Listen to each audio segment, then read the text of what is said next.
급발진 사고가 발생하기 시작한 지 약 20여 년이 지났음에도 불구하고 급발진 사고에 대한 원인과 해결 방안은 규명되지 않고 있는데요. 자동차 제조사 측은 급발진이라 칭하는 결함은 있을 수 없다며 운전자의 실수 또는 단순한 가속 페달의 결함 문제로 단정짓고 있습니다. 급발진 사고의 특성상 재현과 사전 대비가 어렵다는 한계가 있어 정확한 파악이 이루어지지 않고 있는 실정입니다. 10월 24일 오전 10시 인천시 남동구 남동공단에 위치한 123카 정비센터에서는 급발진 피해자 모임 결성과 피해 대책 및 방지 대책 마련 회의가 열렸습니다. 123카의 주최로 진행된 이 회의에는 자동차 분야 박병을 명장을 비롯한 여러 전문가들이 참여하여 급발진에 대한 강의와 의견을 나누는 시간을 가졌는데요.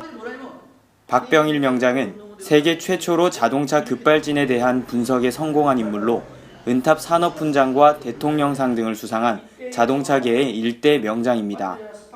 먼저 박병일 명장은 급발진에 대한 강의를 진행해 급발진 사고의 개념과 그 원인, 그리고 그 해결 방안 등 제반사항 모든 것들에 대해 설명했습니다. 박병일 명장은 급발진 사고가 발생한 역사와 함께 최근 발생한 대구와 안동 자동차 급발진 사고에 대해 이야기했습니다. 시스템이 전자화되기 시작하면서 각종 회로 충돌과 센서 불량 등의 문제가 생겨 급발진이 나타나기 시작했다고 설명했는데요. 무엇보다도 갑작스럽게 스로틀 밸브가 열려 차가 급발진하게 되는 상황에서는 즉시 밸브를 차단시켜주는 기계적 장치가 꼭 필요함을 강조했습니다. 즉, 시동을 끄는 장치는 반드시 전자가 아닌 기계식 장치여야 함을 힘줘 말했습니다. 박병일 명장과 이야기를 나눠봤습니다. 자동차에 센서와 컴퓨터가 장착되면서 급발진이 만들어진 거거든요. 그럼 예전에는 우리가 봐더라도 그 역사 한번 보더라도 쉽게 할 수 있는 게 예전에 99년도, 2000년도 할 때는 거의 가솔린만 났죠. 2004년도에는 디젤차가 합류하기 시작했고 그 다음에 그 후에 LPG, LPI 차가 나오면서 LP차도, 택시도 급발진이 생겼어요. 요 근래에는 손파버스 사고 같은 경우는 버스도 이제 급발진이 생겼잖아요.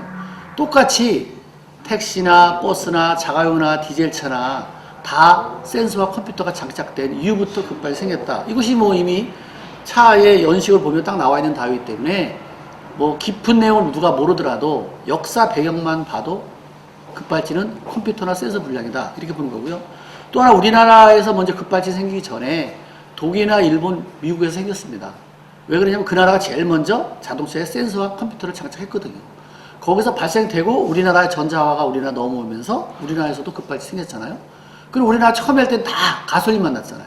그 다음에 디젤로 됐고 그 다음에 LPG나 그 다음에 버스까지 왔잖아요. 이거 역사 한번 봐더라도 이미 급발진은 운전자 의지와 없이 생기는 급발진은 컴퓨터나 센서나 배선의 어떤 트러블, 또 하나 따지면 액추에이터, 거기는 스로틀이라든가 이런 쪽에 뭐 소착이라든가 이런 거 소결되면서 만들어진 거 아닌가 이렇게 생각하죠. 만약에 지금 현재 급발진 발생돼 시동을 끄는 게 제일 우선이고 엔진 출력이 안 나오는 게 우선이지 않습니까? 근데 그런 다 전자적으로 제어하는 거 장치가 요거는 대부분이잖아요. 급발진 방지 장치라는 것들이. 전자가 문제가 있는데 전자장치로 만든다는 거는 어떻게 보면 좀 앞뒤가 안 맞잖아요. 이쪽에는 전자가 정상이고 이쪽은 전자장치가 불량이다. 이렇게 말하는 건 곤란하죠. 전기는 다 통하기 때문에 하나가 불량되면 다 어떤 트러블이 생길 수 있기 때문에 이렇게 기계장치로 어떻게 보면 트로틀 바디를 닫아서 공기가 공급되지 않게 한다는 결국 시동 끝난 얘기가 똑같은 얘기잖아요. 그리고 그렇게 되면 공기량을 만들어질 때 브레이크도 작동할 거거든요. 현재 급발진하는 건 왜 브레이크가 안 닿냐면 브레이크가 딱딱하다고 말하냐면 엔진에 진공이 없기 때문에 그래요. 그리고 트로틀 바디가 열려있기 때문에 그래요.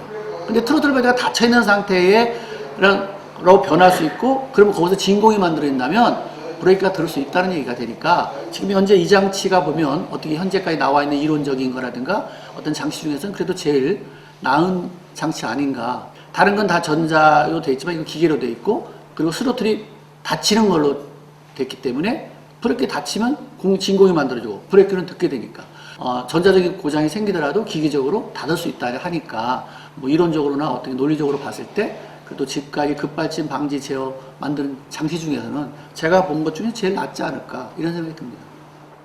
아울러 대부분의 급발진 사고가 시동을 켜는 순간 발생한다며 시동을 켜기 전에는 반드시 주위를 확인하고 시동을 켠 후 곧바로 출발하기보다는 잠시 대기한 후에 출발할 것을 당부하기도 했습니다. 급발진 사고가 계속해서 발생하고 있고 경북 울진에서 급발진 사고를 겪은 피해자인 민봉기 씨가 계속해서 서면을 통해 진상규명을 요청함에도 불구하고 정부와 각 관계기관, 제조사 등에서의 명확한 원인 규명과 피해 보상은 이어지지 않고 있었습니다.